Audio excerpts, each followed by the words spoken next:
So the question that you probably have is, when will the implicit wait actually work? Well, let's cover that example. Here's another test that I wrote, test 2. The reason I'm calling this test 2 is because it's going to a totally different URL. So not using the same URL as before, which is ultimateqa.com, you know, the best website in the world. No, I'm joking, of course, but it's going to go to ultimateqa.com. It's going to set an implicit wait of 5 seconds, and then it's going to try to look for an element with ID success. So let me actually show you ultimateqa.com here, and as you can see, here's ultimateqa.com. I've pulled up the URL, the web page, and I searched for the string success, and it's nowhere to be found.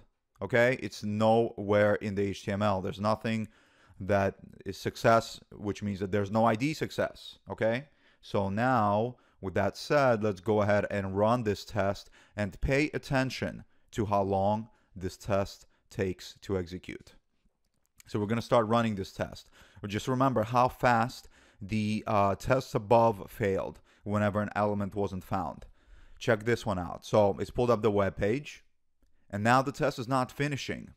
What did it do? It actually was waiting for 5 seconds to find that element. So if we actually come here and look at this failure, you can see it was a 13-second runtime for this entire test. So that's because it was waiting for the 5 seconds before getting to the step. You don't believe me? I can throw a breakpoint here.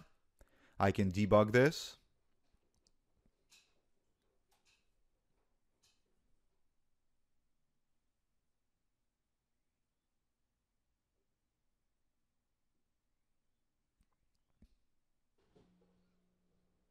Let me pull it up over here, and then I'm going to step over this and watch how long it takes to get from this step to this step. Step over. Oh, and sorry, from this step to this step, because this step just says the implicit wait. It doesn't do anything.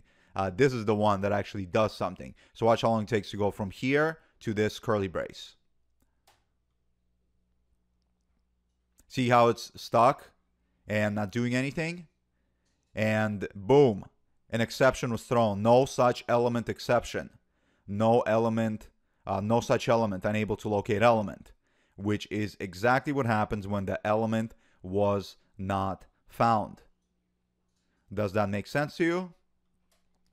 Because the element is not in the HTML, that's when the implicit wait works. And so that is when it's actually useful.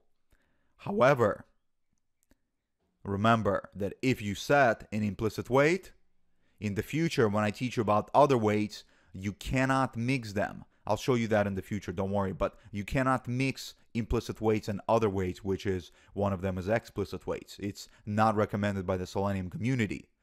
So that's what it means, is that you just shouldn't use an implicit wait at all, ever.